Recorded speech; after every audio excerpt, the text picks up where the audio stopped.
Hi, and welcome to another episode of Hot Takes with me, the Silver Fox. We have a story here that is just overly brimmed with irony.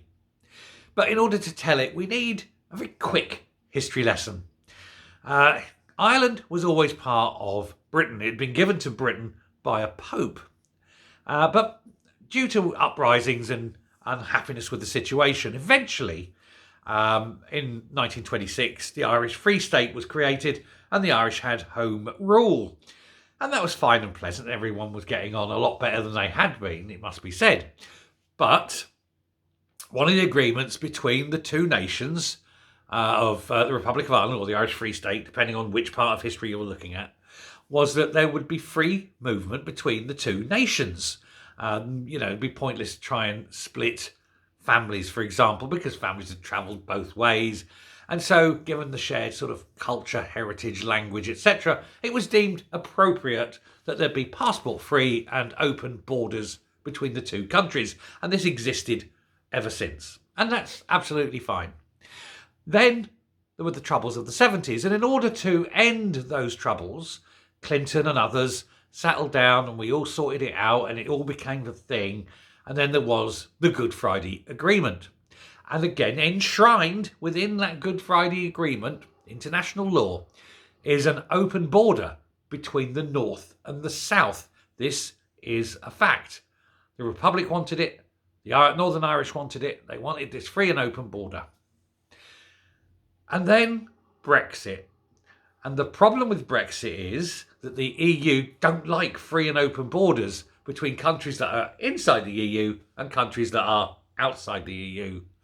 However, there's nothing they could do about it because the Good Friday Agreement came before and it is a higher principle of law. And so there have to be various workarounds, and there's various workarounds that's going. But still enshrined within Brexit is the open border and the free travel of free movement of people. And that's where we are today. Now, the Republic of Ireland is currently suffering greatly from what is known as unlimited immigration. Uncontrolled, unlimited, unstoppable immigration.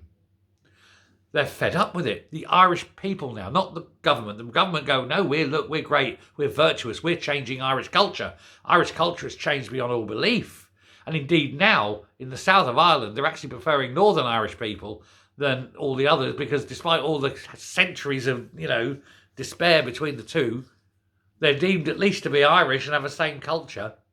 And there are people on the streets, and you're getting the Irish police are going in with batons and shields and battering Irish people who are standing up to what is basically a foreign invasion. And now the Irish people are saying the problem is that the open border with the North means that immigrants come to England, can get on a boat and go to Northern Ireland, come straight back down into the South, where benefits are better, and where now there's so many of these people that they're all forming their own little ghettos and communities and things, and they don't like it. And so the people of Ireland are now calling for the border with the north of Ireland to be closed. It can't, of course. There's many, many international laws keeping it open because Ireland, the Republic, insisted there must be an open border. Good on ya. What are you going to do? I think the only way to do it is to have an absolute referendum, north and south, as to whether the border stays open or closed. That's the only way you can do it, and then you can go in under international law and close the border. Now, if you vote to close the border and you put your big border up and then you have your border guards, it means that the EU then don't have any problem. It means that the border between the EU goods in the north and the EU goods in the south can be attained at that border, and it means there's no North Sea divide for Northern Ireland. It makes life a lot easier for the Northern Irish, but only for the Northern Irish who don't want to go into the south. And it's going to create a problem for families that are north and south. But that's the problem. You voted for something, you wanted something, you insisted on something, and now, when that thing that you wanted is biting you on the arse, you want to change it. tough, isn't it? And that, of course, is the problem you have with immigration. Once you have this rule that anyone can come in and you have an unelected, well, it's an elected government, but they're doing things. It wasn't in their manifesto to say that we're going to have unlimited immigration, unchecked immigration. They didn't put that in the manifesto, but now it's happening. What are you to do? You could vote them out. But the problem in Ireland is every single party is saying that they need unlimited immigration. If only somebody in Ireland would have the balls to stand up and maybe do something about it, because you damn well did something about it when it was the English, but you're not doing anything now when it isn't. Don't want to appear racist. It's weird, isn't it? But Ireland does have this problem. The Republic of Ireland has this problem now. And it's all of their own making. And I've got zero sympathy. And I don't think anyone else has. The problem we have is that nobody, even in England as well, it's the same, or Scotland or Wales, nobody has the balls to stand up and actually do something about it. And it would be quite easy to do. You could just put the Navy patrolling up and down the English Channel and pushing the boats back to France. But that's too hard.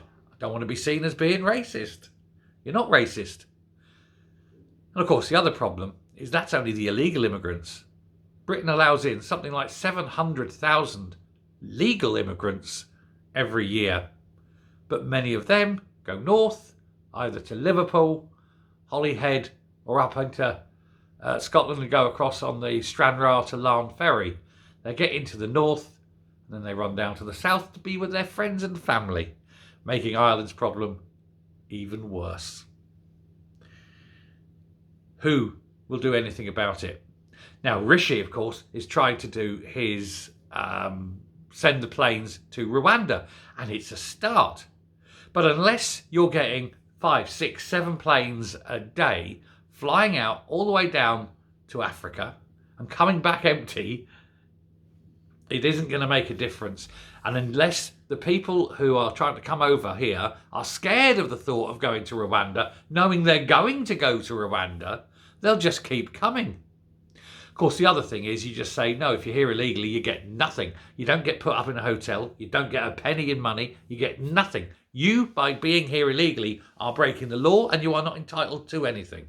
If they started doing that, then they might stop coming. But again, nobody's got the balls to do it. We are ruled by cowards. And it's about time somebody grew a pair, grew a spine, and said enough's enough, and it's got to stop. Certainly for Britain, and almost certainly as well for the Republic of Ireland. Thanks for listening. Take care. Stay safe. Bye.